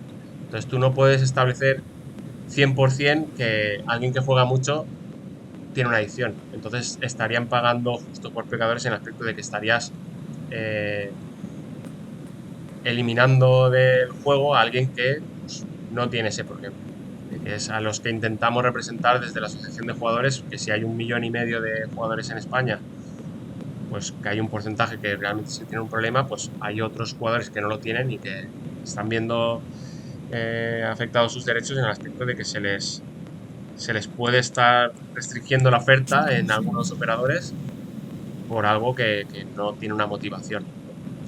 Y a raíz de esto, pues sí que creo que este Real Decreto pues va a afectar en el aspecto de que si los indicadores objetivos son la frecuencia y el volumen, pues va a afectar a gente que tampoco tiene un problema con el juego, sino que simplemente pues toma más decisiones informadas y tiene más dinero o tiene más tiempo y entonces también tendrá más volumen y más frecuencia de juego. Y a partir de aquí, pues a ver si hoy acabo de entender por qué José dice que no las casas no les beneficia este Real Decreto, tal y como yo creo que sí que les beneficia. Yo también espero esa explicación, con mucho gusto. Wow. Yo creo que la esperan muchos. Pero es que para eso hay que tener un poquito de una imagen, claro, estar metido dentro de mi cabeza. Vamos al grano. El Real Decreto de entornos más seguros sale en el momento. O sea, nosotros, vamos a empezar. Tenemos la suerte de que tenemos un sistema centralizado de información que es la mejor herramienta que se ha podido parir para juego online. hablando como hablan por aquí por mi tierra. O sea, esa herramienta capaz de centralizar todos los datos de todos los jugadores identificados bajo todas las plataformas que tienen licencia, eso te permite tener un diagnóstico casi, no te voy a decir del 100%, pero muy, muy, muy, muy, muy alto de poder perfilar perfectamente una conducta de cualquier tipo, ¿vale? O sea, cuando pensemos en el Real Decreto en torno de juegos más seguros, hay que pensar en el juego en general, no solo en las apuestas y en los mercados deportivos y en una cohorte de 2.000 jugadores que no tienen problemas porque tienen un tipo de estrategia o de interacción con el juego que es totalmente de perfil y de patrones distintos a lo tradicionalmente conocido en juegos de azar y apuestas que son juegos de esperanza matemática negativa y perder. Eso es importante. Entonces, cuando el regulador toma la decisión de establecer estos nuevos 3 criterios o estas nuevas 3 definiciones de tipos de jugador, la de participante joven, jugador intensivo y jugador en riesgo, incluso para jugador intensivo, como conocemos, establece unos rangos. ¿Qué es lo que está realmente diciéndonos con eso? Nos está diciendo, vamos a ver, la variable explicativa con mejor poder predictor de una conducta de juego problemático, ¿cuál es? El gasto. El gasto, y el gasto entendido como lo que se pierde, no lo que participas o cantidad de jugadas, el gasto. El gasto neto. Al principio me acuerdo que hablaban de incluso de depósitos. Y el cómo también. El cómo también. El cómo lo gastas. No, pero el cómo, aquí es donde entra el cómo, no es lo mismo como en apuestas deportivas que como en ruleta. Pero por las cantidades, o como en el lot. Te pongo el ejemplo de Neymar que tú publicaste en Twitter. Sí. Y se ha perdido 1 millón de euros, se supone, presuntamente, no sé si... Sí, bueno, yo ahí utilicé un poco el tuit para... Bueno, de hecho, el propio Arana reconoció una vez en una entrevista que en España tiene jugadores online que se han gastado más de 1 millón de euros.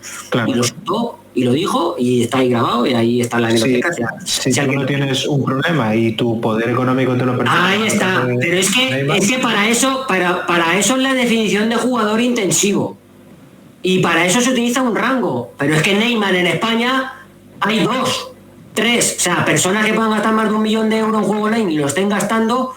no habrá tantas, ¿entiendes? Entonces, y el daño en juego, o sea, y digamos que la problemática principal son los españolitos medios, o sea, aquí hay que tirar de estadísticas y de promedios y de historia, o sea, no podemos, o sea, el que realmente pueda permitirse el lujo de perder 1 millón de euros, como tú dices, como son pocos. Lo normal es que se haga un seguimiento bien de dónde viene, ya no solo por temas de controles de lavado de dinero y etcétera, sino que realmente esa capacidad económica que tiene ese jugador se corresponde. Sí, pero lo decía porque a lo mejor no hay tantos jugadores en España que se puedan gastar 1 millón de euros, pero sí que puede haber gente que pueda gastar bastante dinero porque claro, le apetece. Claro, pero aquí es donde entra la estadística y la capacidad que ha tenido nuestro regulador, que no la tiene ningún otro en el mundo, y lo resalto eso con mayúsculas, de poder saber perfectamente por dónde andan los márgenes. O sea, ahora mismo nuestro regulador es como si tuviera la capacidad de hacer cualquier métrica de desempeño que tiene cualquier servicio de juego, de depósitos, de cantidad de jugadas, de no sé qué, no sé. Eso multiplicado por los 50 operadores que hay, porque te cogen un DNI, te cogen una identidad de ese tío y saben casi en tiempo real o depende del tipo de dato que tengan que reportar, saben perfectamente dónde ha podido depositar, cómo ha jugado, qué juegos ha jugado, o sea, pueden tener directamente bien perfilado. Imagínate eso, el poder que te da, o sea, te da el poder que han demostrado, sacaron en el 2019 el estudio de no sé qué de los jugadores, este año nos sorprendieron con esa gráfica que hay por ahí de los promedios de pérdidas, si os acordáis eso que de esos 73.000 jugadores de los que suponen 700 millones de euros de pérdidas, o sea, se supone que perfectamente por los promedios y por la estadística se puede sacar a partir de qué cantidad el 90 o reducir solamente el 1,5 millones de jugadores a una criba específica de un 1% prácticamente. ¿Y qué es el 1%? El 1% que coincide con los que más gastan. Claro, aquí podemos discutir, ¿vale? ¿Y qué? ¿Cuánto? Lo que para ti es mucho gasto, para mí no lo es, claro, pero hay que pintar como dicen algún inglés, hay que pintar una línea en la arena, hay que pintar un rango, hay que pintar a partir de qué cantidad podemos entrar a nuestro protocolo de juego problemático o a evaluar por lo menos un poquito más las diligencias de vida superiores que se llaman, o diligencias de vidas reforzadas, creo que se dice. Vale, y estos límites porque tenemos un dato que es, que además viene en la memoria de análisis, tenemos un dato que es, ¿cuál es el salario medio de un español de mayor de 25 años? 25.000 euros. ¿Eso qué significa mensualmente? 1.800, 2.000 euros, vamos a suponer, ¿no? Es mucho menos, son 1.200, bueno, 900. Sí. Vamos a suponer, 2.000 euros. ¿Cuál es el salario medio de un español? 2.000 euros, vale. Pues hemos ajustado 600, 600 y 600, que es la representación de que cualquier jugador que ya esté destinando al juego en menos de un mes una cantidad que ya representaría casi el equivalente a un salario medio habitual, ese jugador lo vamos a llamar jugador intensivo, sobre que hay que hacer un particular seguimiento o una particular protocolo para tratarlo. Pero no porque ya estemos diciendo que es un jugador problemático, no. Es un jugador intensivo, la definición lo dice muy claramente, es un jugador intensivo. Lo de jugador problemático o jugador en riesgo ya es otro tipo de evaluación, que es por lo que los propios operadores están peleando de que ellos necesitan una... Claro, pero aquí es donde entra lo que me dice, no, es que a ver si me lo explicas porque no lo entiendo. Claro, pero si los propios operadores están diciendo que necesitan una definición de jugador, de usuario, o sea, de jugador en riesgo. ¿Por qué? Porque si no son ellos los que tienen que tomar una decisión a riesgo de equivocarse en criterio y que ese jugador acabe en otra sala gastándose el dinero. Pero es que no se van a equivocar, es imposible que se equivoquen. Te digo... Sí se pueden, sí se pueden equivocar en el momento en el que tú fricciones a un jugador, le pidas una documentación, ese jugador ya no te la quiere dar y se va a otra sala. Vale, y se va a otro operador. Te voy a explicar yo por qué en el momento que establezcan un criterio es imposible que fallen, no se pueden equivocar. ¿Por qué? No, me refiero... El jugador que pierde en esos 73.000, que pierde una media de 10.000 euros al año, ¿vale? Que es el 5% que más gasta, ¿a qué payout están perdiendo esa cantidad? Tanto si juegan en casino como si juegan en apuestas. Estarán perdiendo aproximadamente al 10-8% del volumen, ¿vale? Es decir, para ellos perder, vamos a redondear, para perder 10 tienen que apostar 100, ¿vale? Sin embargo, los que están ganando de una manera consistente, tanto en apuestas como en póker, para ganar 10, a lo mejor no tienen que apostar 100, tienen que apostar 500, que sería como si fuera el yield 2%, o tienen que apostar 200, que sería un yield 5%, es decir, si tú en la propia ley ya les dices indicadores objetivos como volumen o frecuencia. Volumen, a nada que cortes volumen estarás cortando 10 veces más a los que ganan que a los que pierden. Miguel, eso es una orientación. Sí, es una orientación, pero es que lo van a hacer y lo pueden hacer tan fácil como decir... Claro, exactamente, pero eso es eso es lo que yo interpreto que es realmente, que evidentemente los operadores están acostumbrados cuando manejan cuentas de usuarios de apuestas deportivas, están acostumbrados a hacer muchas veces lo que les dé la gana y a utilizar las diligencias debidas para lo que les dé la gana y sin protocolos y sin nada. O sea, eso lo sabemos. Pero eso, entre comillas, lo que yo quiero decir es que yo no veo al regulador facilitando esa labor directamente, intencionadamente. O sea, eso es un daño colateral porque sistemáticamente el jugador de conducta como la que tú me estás describiendo, un jugador de conducta en el que es capaz de participar de juegos donde no es esperanza matemática negativa, sino que por las propias condiciones del juego puede optar a mover mucho dinero para trabajar a margen y etcétera, etcétera, etcétera, el regulador no piensa en ese tipo de jugadores. Y los del póker, ya te digo... José, dime. ¿Cómo que no piensa en ese tipo de jugadores? Para mí lo tiene clarísimo, que sabe ese tipo de jugadores qué características tiene. Si es que lo tiene toda la información, lo sabe que no va a perjudicar a las casas el permitirles el limitar o expulsar a jugadores por volumen o frecuencia. Lo saben perfectamente. Pero ¿por qué lo saben? Pues porque están en contacto. Ellos sí que están en contacto. Nosotros no tenemos contacto con el regulador ni con la Dirección General del Juego, porque les escribimos, les explicamos el problema y dicen vete a los juzgados. Sin embargo, ellos están en contacto, se reúnen en conferencias, en ferias del juego, hablan esos temas, seguro que hablan esos temas, seguro que saben todas las demandas. Ya en aquel vídeo de Twitter que recorté donde salía Arana, que le entrevistaban y decía, sí, bueno, hacemos un seguimiento de estas demandas, lo tenemos en cuenta, pero bueno, es un tema... Y si no, lo saben Santiago a ser si lo contará. Para mí. Y que... Vale.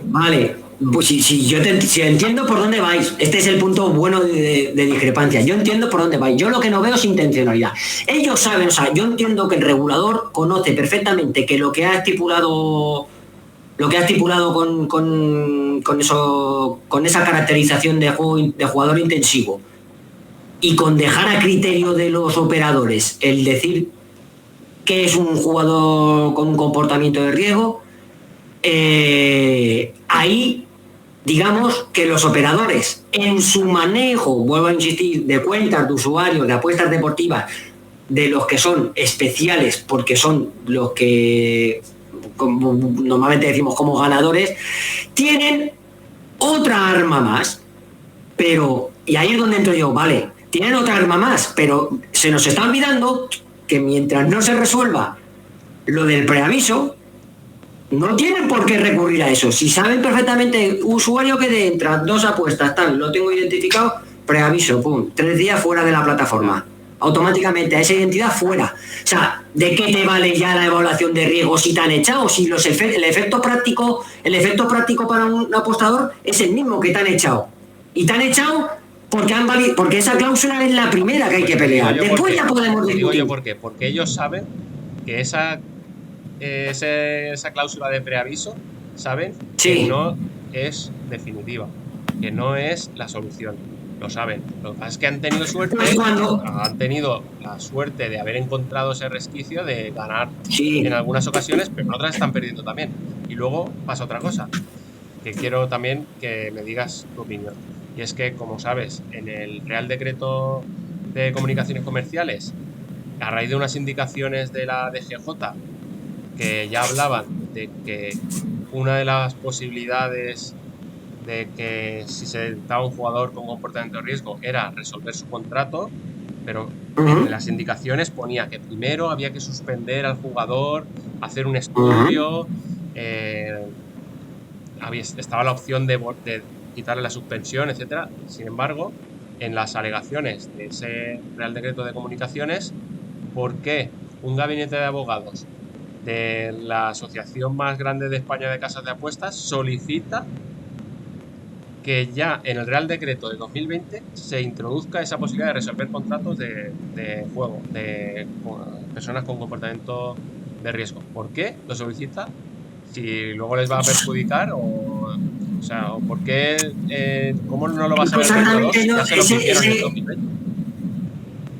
Eso que me estás comentando, no sé si fue para el Real Decreto de Comunicaciones Comerciales o fue para un... Sí, fue para el Real Decreto de Comunicaciones Comerciales, que tengo las alegaciones que ya no están colgadas, pero las tenemos en la EJAD y lo tenemos colgado en la página de la EJAD, que fue para ese Real Decreto y lo pidió ese gabinete de abogados para que esa cláusula que ahora ha entrado en este Real Decreto entrase ya en 2020. Y le dijeron que no porque estaban preparando ya el Real Decreto en torno al juego pasión. Sí, yo entiendo perfectamente esa impresión o esa sensación, o a lo mejor esa realidad, evidentemente, que se ve como que esto es que esto es intencionado para que una casa de apuestas tenga pum y pueda echarse a un jugador, sin reparar en que realmente el Real Decreto, con lo que va a estipular y con el protocolo ese que tienen que seguir de nombrar a una persona de juego responsable, de que justifique cuando un jugador intensivo puedan seguirlo dejar jugar a cuando no lo puedan seguir dejando jugar. A los jugadores intensivos no los pueden echar. A los jugadores intensivos les tienen que informar, pero no les pueden echar. No les pueden aplicar el 24 y el 25, no se lo pueden aplicar porque en las definiciones del Real Decreto dice que a los jugadores intensivos se les aplica los artículos 21 a 23, que son de información y de sacarles un mensaje y tal, pero del resumen mensual. Sí, en principio hay que cuidar de ellos. 24-25, que es lo que les faculta a echar a los jugadores. Pero el jugador intensivo, al que ya se le reduce que no le pueden dejar utilizar tarjeta de crédito, sí, por ejemplo, que no le pueden enviar bonos, por ejemplo, que tienen que hacer, ahí es donde viene el aviso, ya tienen que hacer, digamos, un seguimiento especial, que es lo que viene luego explicado de otra manera, para comprobar si es un jugador con comportamiento de riesgo. Y ahí es donde entra, mezclado con lo de la clientela privilegiada, la acción comercial suya discrecional, es decir, que no tienen, cada operador va a tener la suya, para que ese jugador que ya ha sido llamado, ya automáticamente tiene que entrar como jugador intensivo, ya está señalado en el sistema como jugador intensivo, con lo cual, si ese jugador sigue incurriendo en gastar más dinero y no queda contrastado por el protocolo correspondiente de que la evaluación que se ha hecho sobre su comportamiento está alejado de lo que ese operador en su matriz de riesgo ha estipulado como lo que va a proceder a decir que es un jugador con un comportamiento de riesgo al que pudiera teóricamente rescindir el contrato, se va a quedar vendido el primer año a la que tenga que presentar la auditoría ante la Dirección General de Ordenación del Juego por la propia cláusula que ha establecido el regulador, con lo cual les va a durar esa estrategia en nada. Aquí lo fundamental es que cuando meten un rango de gasto como una especie de línea en la arena a partir de la que hay que cribar o perfilar a un jugador, le están metiendo la presión directa al operador para que se asegure de que ese jugador, ese dinero que está gastando de más, lo puede hacer en una situación en la que aparentemente por los datos que ellos y por su sistema, si le piden nóminas, si le piden la renta, si le piden sus fuentes de ingresos, aparentemente pueda coincidir en que ese jugador no tiene riesgo. Si tú te vas y haces un promedio de los jugadores que pierden 1.800 euros, que sería más o menos 100.000, a lo mejor, a partir más o menos, suponemos que perdían 73.000 jugadores, pues no sé, 100.000 jugadores, a la que tú empieces a pedir a muchos jugadores de esos papeles, ahí vas a tener un problema, porque como muchos de esos jugadores no van a poder demostrar que realmente se lo pueden permitir y ese protocolo va a tener que dar auditado, la presión que le están metiendo el regulador a los operadores es que directamente a partir de ahora quien gaste dinero me lo vas a tener que justificar porque le has dejado que se lo gaste. Eso es lo que creo que no estamos sabiendo ver. Y eso es lo que directamente, aunque por un lado le facilite que pueda quitarse a los ganadores, si te está incomodando o te está friccionando por donde te va a entrar el dinero, pues me parece a mí que no es mucha ventaja. No, yo no digo que sea ventaja. En conjunto para los operadores no es ventaja, pero lo que estoy diciendo es que a cambio de restringir el acceso a todos esos jugadores que pierden más de X o que juegan más de X cantidad o tiempo, a cambio les está facilitando que recorten por arriba. Porque además, por lo que te he dicho antes del yield o del payout que saca cada jugador, por cada 10 que recortes, o sea, por cada uno que recortes de pérdidas, vas a recortar a 10 de ganancias. Sí, esa parte lo entiendo, Miguel, o sea... Y que lo saben. Para empezar sigo diciendo que hasta ahí, a día de hoy, una acción comercial o una decisión comercial legítima, entre comillas, mientras no demostremos lo contrario, es que yo te puedo echar de mi servicio, solamente con avisarte y darte no sé si están 3 días ahora o por ahí, ¿no? 3 o 5. Depende de la casa. La que menos tiene. Pero B365. Sí, pero la que menos tiene, que andan 5. El mínimo legal es 48 horas. Y eso lo pone en algún documento de la DGJ, lo pone que mínimo 48 horas. No sé si eso es de las orientaciones o algo. Si te pueden echar con ese criterio, cualquier cábala que hagamos ahora de que le beneficien o no beneficien o deje de beneficiar, si yo gestiono cuentas de usuarios, yo no me meto en esos limbos, o sea, en esos problemas, más que automáticamente le mando un correo, lo aviso y lo echo fuera, punto. Pero es que ya está. Entonces, vale, ahora vamos a poner el escenario de que eso se ha ganado, ¿vale? Sí. Y que entonces ahora no pueden echar a los usuarios con la cláusula del preaviso. Y vamos a entender que lo que se ha ganado es que tienen que motivar, de acuerdo al derecho, su rescisión unilateral. Y aquí nos encontramos, o empiezan a llegar casos de jugadores con el mismo tipo de conducta habitual que venían realizando, o sea, fuera aparte todo el tema ese de bots y todo ese tema, o sea, conductas que se puedan manifestar como legales por parte de jugadores, por muy expertos que sean, etcétera. Y empezamos a recibir casos de jugadores que nos están echando por ganar, porque alegan que tienen comportamiento de riesgo. Comportamiento de riesgo que no justifican en base a que, por ejemplo, yo tengo, siendo ganador, yo paso todo mi proceso correspondiente de KIC, del antimoney, o sea, del lavado de dinero, de capacidad económica incluso lo puedo pasar, pero no acredita que, o sea, viene a decir que el riesgo que tengo es porque tengo. Y ahí entra lo que tú decías, ¿no? Una variabilidad o una frecuencia, unos patrones de juego que se entienden por sus métricas o por su sistema que puedo estar desarrollando problemas. Eso es un inconveniente, porque el jugador problemático no es una categoría de consumidor. El jugador patológico sí, que por eso existe la prohibición objetiva. O sea, los jugadores que patológicos, como tienen un diagnóstico clínico, tienen una etiqueta correspondiente Pero jugador problemático como tal siempre es hablar en plan definiciones que no son con arreglo a derecho. Por eso han utilizado lo de jugador intensivo tal, jugador de riesgo tal, y la decisión a criterio de un operador de rescindir un contrato de un jugador que considere que está en riesgo. Entonces, ahí entraríamos, en el primer momento que llegara un caso de esos, ahí sí ya podríamos hablar, hostias, boom.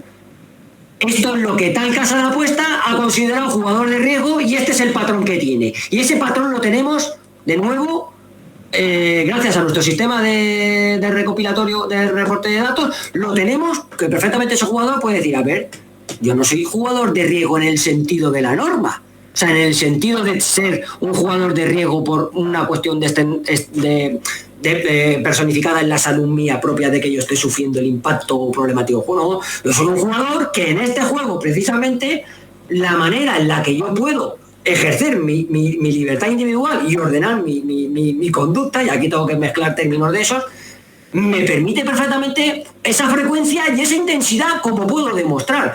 Entonces, ahí quiero ver yo a un juez diciendo, hostias, abuso de derecho, por ejemplo. O sea, han aplicado abuso de fraude de ley. O sea, una discriminación arbitraria encubierta bajo encima un fraude de ley utilizando una interpretación torticera de una norma que no tiene ese propósito. El propósito real de la norma es jugadores vulnerables. Pero claro, esta discusión es tan amplia que mientras no entendamos que tenemos dos juegos en los que hablar de frecuencia e intensidad no tiene nada que ver para hablar de responsabilidad y para hablar de lo que es un jugador problemático o un jugador patológico, es tan fácil como eso, como decir, vale, es que en un juego de esperanza matemática negativa todo el sentido de la norma tiene sentido.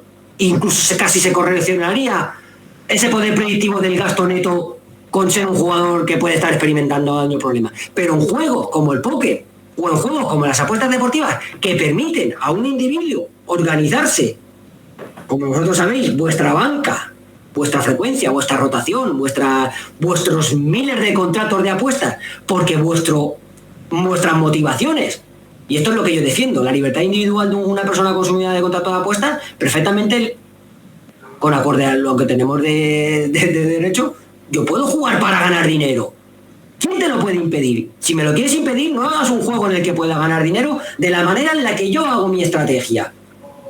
Yo sí que quería decir varias cosas de lo que has dicho antes. Yo estoy de acuerdo en que nos podremos defender, sobre todo argumentando lo que ya has dicho, de que el objetivo de la norma no es restringir el acceso a aquellos que por volumen y frecuencia podrían ser de riesgo, pero no lo son porque realmente tienen una estrategia y su manera de jugar. Pero ocurre, primero, que ya tendrías que litigar, tendrías que poner una demanda, tiempo, dinero, posibilidad de perder, de que el juez no lo entienda. Y las casas de apuestas, igual que saben ofrecer cuotas, también saben que no hace falta ganar siempre.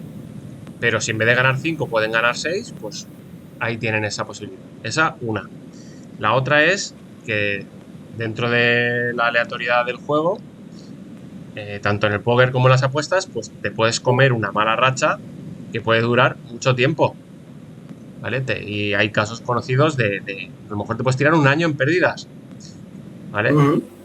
Y, por ejemplo, yo he tenido un drawdown de 10.000 euros. Entonces, cogen y en ese momento, aunque yo ya he ganado antes 100.000, en ese momento dicen, comportamiento de riesgo, mira, y además lo ha perdido en una semana. ¿Por qué? Pues porque ha hecho una apuesta grande, en una semana ha perdido esto, comportamiento de riesgo, a la calle. Y la ley me dice que yo puedo establecer mis criterios en volumen y frecuencia. Y aprovecho este momento porque cuando así vaya al juez diré, y además ha perdido 10.000 euros en una semana. Y luego está, o sea, tenemos el tema del tiempo, el tema de las malas rachas. Y luego está ya directamente el tema de aquellos que ni siquiera se van a poder defender, ¿vale? Pues porque no van a saber o no se van a animar o directamente lo van a dejar y decir, esto ya directamente me dejo el juego porque no hacen más que ponerme trabas y se van a otra cosa. Se van a invertir en Bitcoin o se van a invertir en casas de apuestas sin licencia o pues bueno, cualquier otra cosa que puedan hacer fuera del mercado. Entonces, pues bueno, no todo es blanco y negro y es un escalón más para ir pues bueno, adaptando esa oferta a lo que a ellos les interesa, que es pues gente que pierda poco, mucho tiempo. Porque también es algo que quería decir antes, que efectivamente las casas tampoco quieren tener jugadores problemáticos, porque eso vende fatal, no por el propio jugador, sino porque al resto de la sociedad vende fatal que alguien, y ocurre lamentablemente, pues se suicide porque ha tenido una racha malísima, o tiene una adicción, tiene un problema económico por el juego.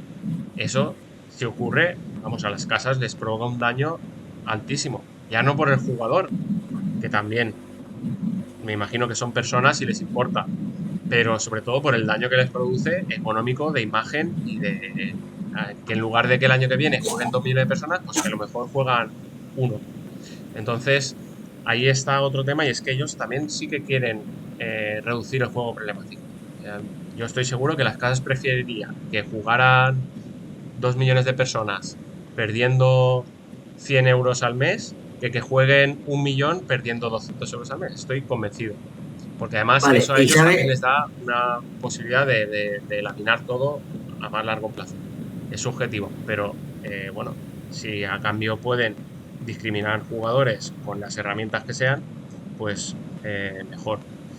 Y bueno, y a raíz de esto, pues aprovecho también para decir que todos aquellos jugadores que no tengan un problema y que hayan un problema con el juego, pero que sí que hayan tenido problemas con las casas de apuestas, tanto en cancelaciones de apuestas o recálculos o cualquier problema de ese tipo, pues que necesitamos hacer fuerza juntos. Para eso tenemos la asociación, que desde aquí pues también quiero agradecerte toda la ayuda que nos das a la asociación, José, porque siempre nos das muchas ideas, nos mantienes informados. Ya me dirás cómo lo haces para estar tan al día de todas esas noticias y de todos los cambios en la regulación, porque siempre es el primero que me avisas. Con un bot. ¿Con un bot? Vale. Espero que eso no sea también objeto de limitación. Información privilegiada. Y bueno, yo creo que han quedado claros los puntos de vista.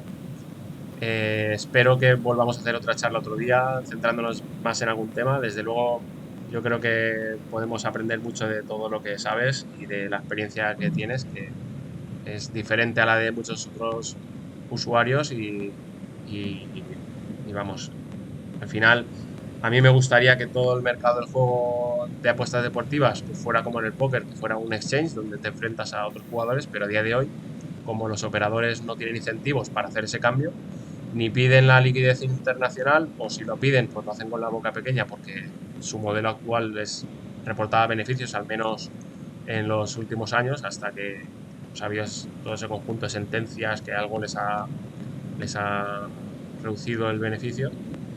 Pero vamos, que me gustaría que ese juego realmente fuera pues, una competición justa entre usuarios, donde la casa de apuestas, si quiere, pues que apueste también como un jugador más, aporte algo de liquidez. Pero bueno, es mi opinión, y bueno, que me ha gustado mucho la charla, y espero que los que nos estén escuchando, incluso si hay alguno de los que hemos mencionado, pues también me gustaría saludarles, y espero que les haya gustado y que tengan en cuenta nuestra opinión.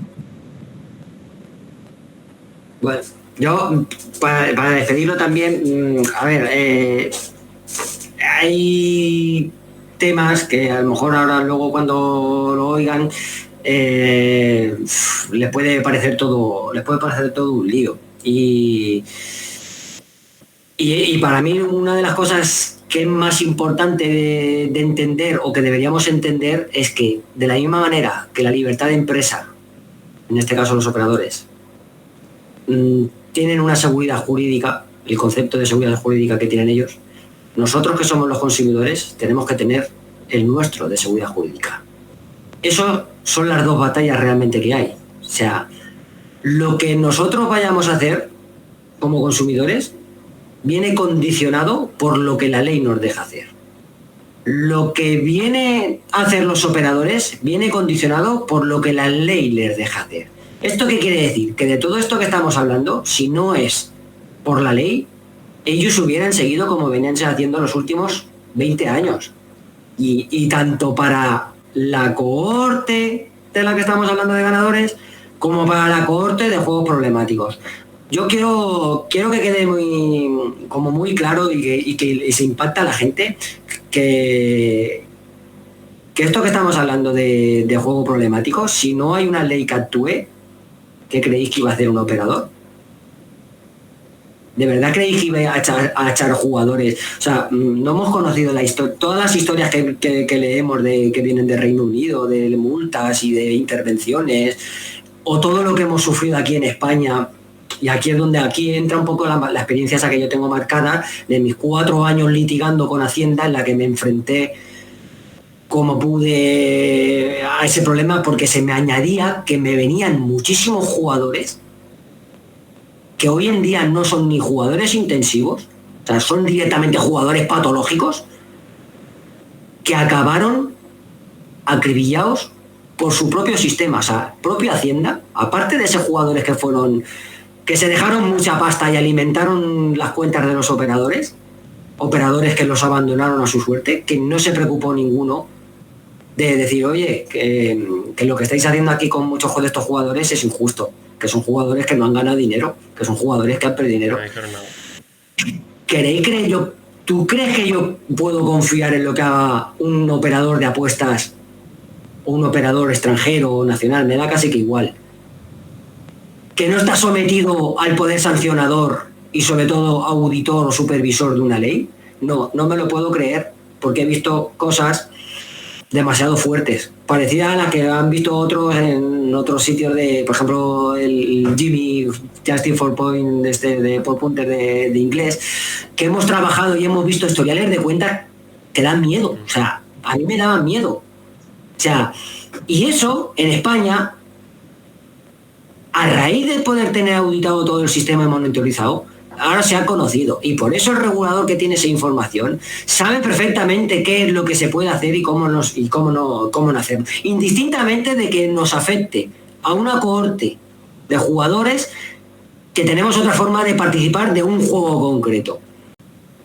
La voluntad comercial, igual que la voluntad individual, no solamente viene influenciada por lo que psicológicamente como individuos somos, o por lo que la estrategia de una serie de accionistas que ponen pasta para montar una empresa sobre algo quiere. O sea, no solamente por ese tipo de psicología empresarial o psicología individual, sino que viene automáticamente condicionada por lo que te dice la ley que puedes hacer. Porque la ley ya sabe que si no la cumples, te sanciona. Y no hay mayor forma de corregir una conducta que el poder sancionador de una ley. Y las empresas esto lo saben, y por eso temen, y por eso, por ejemplo, en Reino Unido, el famoso white paper que se está retrasando de la Gambling Act 2005, por eso tanto retraso, porque saben que las medidas que se van a tomar van a pegar un cambio tremendo a lo que han conocido ellos en el juego online y que fueron a su vez colonizando el mundo con ese sistema.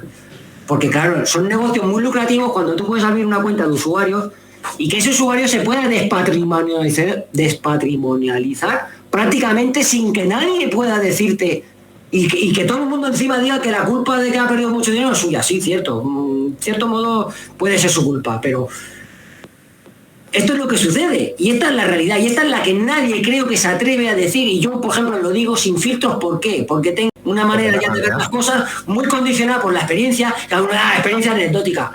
Eso lo hemos visto y lo estamos viendo. Lo que pasa es que nadie se atreve a asumir eso.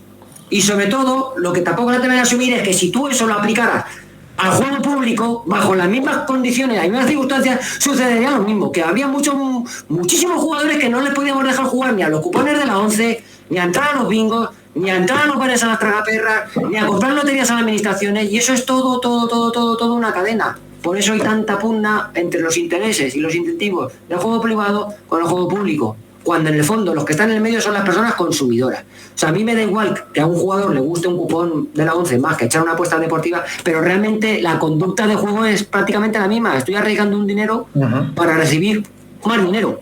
Independientemente de mi estado de recreatividad del ánimo, de si diversión y emociones y sí. No. Independientemente de eso, la objetividad de la conducta es esa. Y esto es un melón tan grande que yo estoy seguro que algún día alguien lo va a sacar con más autoridad que yo al fin y al cabo soy una persona que soy... Oye, ojo, no se sabe. Experiencia.